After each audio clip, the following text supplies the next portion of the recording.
नमस्ते दोस्तों, मैं एस्ट्रो ज्योति आज की बात में आप सबका स्वागत करती हूँ। आइए आज की बात कर लेते हैं। आज बड़ा ही शुभ दिन है, खास दिन है। आज अमावस्या तिथि है। थोड़ी सी वास्तु की बातें हम कर लेंगे, उसके बाद अमावस्या के खास उपाय आज के दिन क्या अमावस्या में करना चाहिए ये कृष्ण कथा में जानेंगे और थोड़ी सी ज्ञान की बातें भी कर लेंगे। आइए वास्तु की बात कर लेते हैं। घर में ड्रैगन की तस्वीर सौभाग्य बढ़ाती है।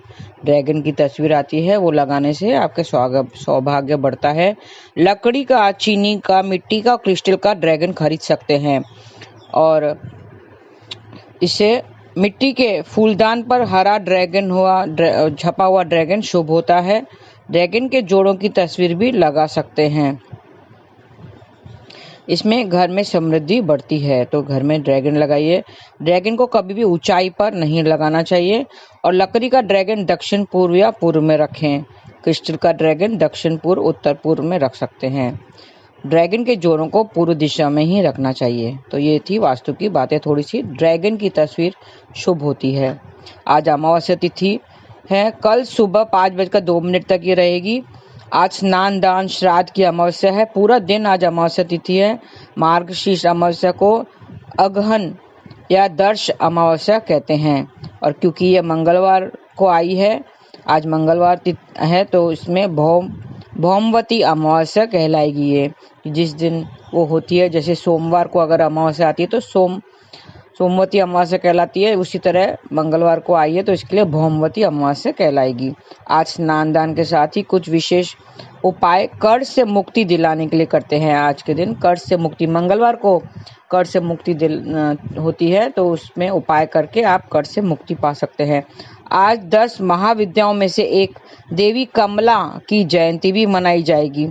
मार्गशीर्ष अमावस्या को देवी लक्ष्मी के पूजन का भी विधान है, तो आज देवी माँ लक्ष्मी की पूजन से कभी भी पैसों की कमी नहीं होगी। तो आज विशेष उपाय कीजिए उसके लिए। और आज शाम 6:50 तक धृति योग रहेगा। धृति योग में नींव का पत्थर आजीवन सुख सुविधाएं देता है। मतलब अगर घर का शिलान्यास करना हो तो आज के दिन वो शुभ है। और सुबह 11:55 के बाद ज्येष्ठा नक्षत्र लग जाएगा। ज्येष्ठा का स्वामी बुध है और जिसका संबंध चीड़ के पेड़ से है, तो आज चीड़ के पेड़ की पूजा करें, उसको नुकसान नहीं पहुंचाना है। तो थोड़े से उपाय के लिए जान लेते हैं। कर्ज से छुटकारा पाने के लिए लोटे में जहर भरकर हनुमान जी के सामने रखें और मंत्र जाप करें, ओम हन हनुमते नमः, ऐसा करके तो कर्ज से मुक्ति मिलेगी। हाथी के पैर के नीचे की मिट्टी लाकर घर में रखें और शुभ काम में मिट्टी से परिजनों को तिलक लगाएं। मिट्टी ना मिले तो आप हाथी के जोड़ा या मिट्टी का हाथी ला सकते हैं। अगर उसके पैर की जमीन मिले तो वो संभाल कर रखें और कोई शुभ अवसर पर परिजनों को तिलक लगाएं, उससे तो आपकी सारी समस्याएं दूर हो जाएगी। एक केले के पत्ते या थाली पर रौली बिछाएं। रौली की परत पर एक त्रिकोण बनाएं। त्रिकोण के बीच में चमेली के तेल की शीशी रखें। त्रिकोण के पास एक घी का दीपक जलाएं। त्रिकोण के पास एक घी का दीपक जलाना है। इस तरह से करने से दाम्पत्य रिश्ते में मधुरता आएगी। फिर वो दीपक मंदिर में रख दें।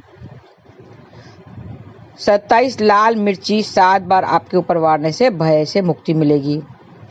एक त्रिकोण की आकृति बनाएं और बीच में चमेली के तेल का दीपक जलाएं और संकट मोचक हनुमान अष्टक का पाठ करें, तो भय से छुटकारा मिलेगा। सारी सामग्री लेकर फिर जल में प्रवाहित कर लें। केले के पत्ते या थाली पर रौली से मंगल यंत्र बनाएं। मंगल यंत्र की स्थापना करनी है। यंत्र के बीच में मसूर की दाल की ढेरी बनाएं। यंत्र के पास में घी का एक दीपक भी जलाएं और उससे आर्थिक समस्याएं दूर हो जाएंगी। और मंगल का मंत्र जाप करना है, ओम भौमाय नमः। ऐसा करके आप करेंगे तो आर्थिक समस्याएं दूर हो जाएगी। सामग्री को किसी नदी या साफ पानी में बहा दें। आज के दिन मिट्टी से बना हुआ हाथी घर लेके आए तो बिजनेस में तरक्की मिलेगी। हाथी पर लाल कपड़ा उड़ाएं, उसे धूप दीप पुष्प आदि से पूजा करें, तो बिजनेस में तरक्की मिलेगी। और मंत्र जाप करना है, ओम भूमि पुत्राय नमः, ऐसा जाप करें। ये छोटे से उपाय कर लें तो आपके सारी सब प्रॉब्लम दूर हो जाएंगी। कपड़े पर 18 बिंदी लगाएं। एक कपड़ा लें, भूरे रंग का कपड़ा लेना है, उसमें 18 बिंदी लगाएं और दूर छोड़कर आ जाएं तो सभी रुकावटें दूर हो जाएंगी आपकी। ओम भौमाय नमः का 108 बार जाप करना है। घर में लक्ष्मी यंत्र आज स्थापित करनी चाहिए। आज घर में लक्ष्मी यंत्र जरूर लेकर आए तो आपकी तिजोरियां भरी रहेगी और उससे अच्छे धूप दीप से विधि विधान से उसकी पूजा करें। ओम श्रीं ह्रीं श्रीं कमले कमलालय प्रसिद्ध प्रसिद्ध श्रीं ह्रीं श्रीं महालक्ष्मी नमः, ये महालक्ष्मी का मंत्र है, तो इसको आपको जाप करना है। ऐसा करके यंत्र को स्थापित करें तो आपकी सारे साल तिजोरियां भरी रहेंगी। देवी लक्ष्मी के आगे घी का दीपक भी जलाएं तो कारोबार में तरक्की मिलेगी। देवी को शक्कर का भोग लगाएं या किसी मीठी चीज का भोग लगाएं और पूर्व दिशा में बैठकर देवी माँ का ध्यान करें। ऐसा करने से आपके कारोबार में तरक्की मिलेगी और आपको मंत्र वही जाप करना है। कौड़ियों को लाल कपड़े में बांधकर पास में रखें। तो इस तरह से करने से आपके कारोबार में तरक्की मिलेगी और सुख समृद्धि आएगी। और खाने के लिए बता दूं, आज तिल का तेल और दही खाने से बचें। मैंने कल बताया था चतुर्दशी तिथि, अमावस्या, पूर्णिमा, श्राद्ध, रविवार, ऐसे ओकेजन पे तिल का तेल और दही खाने से बचना चाहिए। तो ये थी आज की बात। आज माता को प्रणाम करें, दिन गुजारें, शुरू करें तो आपकी तरक्की निश्चित है। आइए थोड़ा सा हम इसके बारे में जान लगते हैं। अमावस्या में क्या करें क्या ना करें जान लेते हैं। अमावस्या एक श्राद्धों के लिए की जाती है, श्राद्धों के निमित्त होती है अमावस्या तिथि। अमावस्या हिंदू पंचांग के हिसाब से अमावस्या हर माह के कृष्ण पक्ष की अंतिम तिथि होती है। हर माह पड़ने वाली अमावस्या की तिथि को कोई न कोई पर्व अवश्य ही मनाया जाता है। अमावस्या के दिन हम चंद्रमा को नहीं देख सकते हैं क्योंकि इस अवधि में चंद्रमा शीतलता के उच्चतम स्तर पर होता है, मतलब चंद्रमा नहीं दिखता है। 28 दिनों में पृथ्वी की एक परिक्रमा पूर्ण करता है। अपनी इस परिक्रमा के दौरान 15 दिन के लिए चंद्रमा दूसरी ओर होता है, इसके लिए उसे देखा जाना संभव नहीं है। अमावस्या तिथि का स्वामी पितृदेव को माना गया है, इसके लिए इससे पूर्वजों या पितरों का दिन भी कहा जाता है। अमावस्या 2 शब्दों से बना है, अमा और वस्या, दोनों को मिलाकर होता है अमावस्या। शिव पुराण में इसका वर्णन करते हुए बताया गया है कि अमा यानी एकत्रित होना, एकत्रित करना, और वस्या का अर्थ है वास करना। इस प्रकार अमावस्या का शब्दार्थ अर्थ हुआ ऐसी अवस्था जिसमें सभी का वास हो। अमावस्या का अर्थ है ऐसी अवस्था जिसमें सभी का वास हो।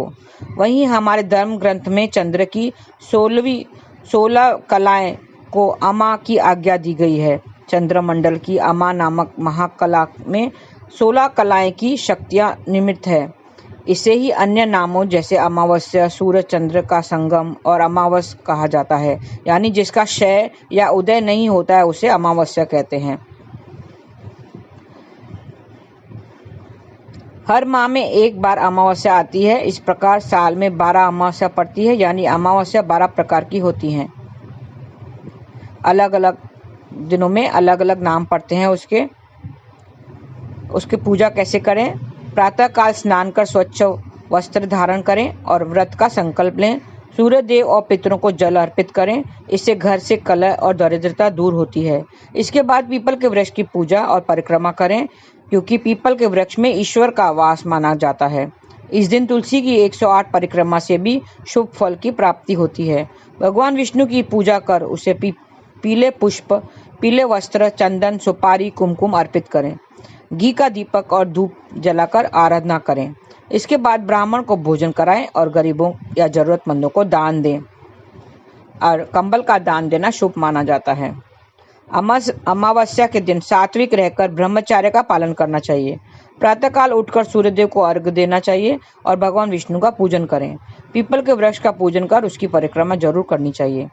इस दिन किसी दूसरे के घर में भोजन करने से बचना चाहिए। किसी से लड़ाई झगड़ा या अपशब्द कहने से बचें। शरीर पर तेल नहीं लगाना चाहिए और ना ही तेल की मालिश करना चाहिए। चंद्र दोष से पीड़ित लोग गाय को दही या चावल खिलाएं। नाखून और सर के बालों नहीं काटना चाहिए।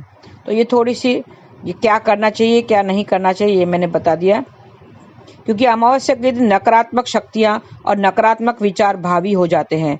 इन बुरी शक्तियों और बुरे विचारों से बचने के लिए शास्त्रों में बताया गया है कि मंदिर जाना अत्यंत लाभकारी सिद्ध होता है। आप अपना दैनिक जीवन का सामान बेझिझक खरीद सकते हैं, इसमें किसी प्रकार की कोई आपत्ति नहीं है। तो ऐसा करें, मैंने बता दिया है। थोड़ा सा अभी ज्ञान की बातें कर लेते हैं, पूजा पाठ करते हैं। आज के दिन पूजा पाठ करना चाहिए, किसी से अपशब्द नहीं करना चाहिए।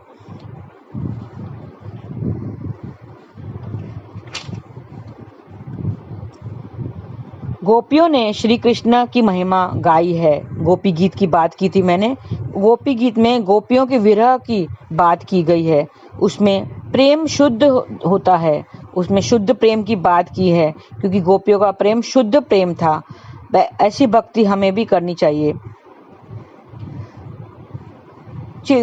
सुनने में आता है कि उसका सिर्फ सुनने से भी उसका भला हो जाता है। आप सिर्फ कृष्ण कथा या गोपी गीत सुनेंगे तो भी आपका भला होगा। हम कहीं ना कहीं सताए हुए हैं लोग। आप देखेंगे कि हर एक लोग सताए हुए हैं, किसी को क्या सताता है, किसी को क्या सताता है। कोई नहीं सताता तो हमें अपने थॉट्स ही, हमें विचार ही सताते हैं, हमारे कर्म हमें सताते हैं। आखिर माया है क्या? माया की बात कर लेते हैं। तो माया है क्या? माया वो है जो इंसान को श्री कृष्ण से का विस्मरण कराती है, मतलब हमें दूर लेके जाती है श्री कृष्ण से। वो ही माया है, विस्मरण होना ही माया है। वक्त के चक्कर में ईश्वर को हम भूल जाएं तो वो ही माया है। अगर वस्तुओं के चक्कर में, वस्तुएं पाने के चक्कर में हम अगर ईश्वर को भूल जाएं तो वो माया है। वस्तु माया नहीं है, घर माया नहीं है, लेकिन घर तो मंदिर है। हम कहते हैं घर एक मंदिर है, तो घर माया नहीं होता। घर की वस्तुएं में ईश्वर को अगर भूल जाएं तो वो माया कहलाती है। हम हर वस्तु की ईश्वर का ध्यान करते हुए अगर हम उपयोग करेंगे तो वो हम माया से दूर रहेंगे और श्री कृष्ण के पास पहुंचेंगे। एग्जाम्पल, एक बल्ब घर में लगाते हैं, एक छोटा सा बल्ब लगाते हैं। वो अगर सोचेंगे कि उसका क्या काम आएगा, वो हमें क्या काम देगा, क्या लाभ देगा, तो ऐसा हम सोचेंगे कि मेडिटेशन में वो छोटा सा बल्ब हमें उपयोग में ला सकते हैं। तो इस तरह से हम हर एक वस्तु को श्री कृष्ण के उपयोग में ला सकते हैं।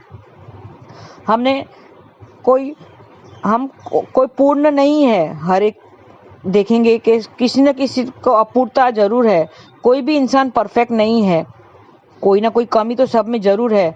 आजकल जो यंग बच्चे हैं वो बहुत रिस्क उठाते हैं, खासकर अपने जॉब के लिए रिस्क उठाते हैं। ओकेजन्स पर, कोई ऐसे ओकेजन आते हैं तो लोग सब जीवन में बहुत रिस्क उठाते हैं, जैसे पब में जाना, नाइट क्लब, बियर बार, इन सब में जाना। और अब तो अभी 31st नाइट आने वाली है, उसमें भी लोग भर भर के जाते हैं, वहाँ लोग एंजॉय करते हैं।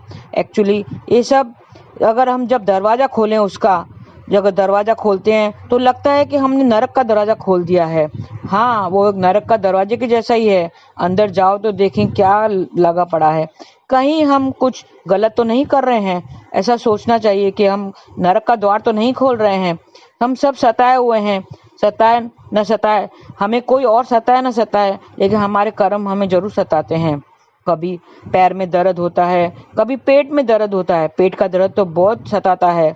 हम कहते हैं अरे मेरा पेट का दर्द बहुत सता रहा है, कोई कहता है मेरा दांत का दर्द बहुत सता रहा है, कभी तो माइग्रेन का दर्द होता है। तो दर्द ही होता है, एक जैसा ही होता है।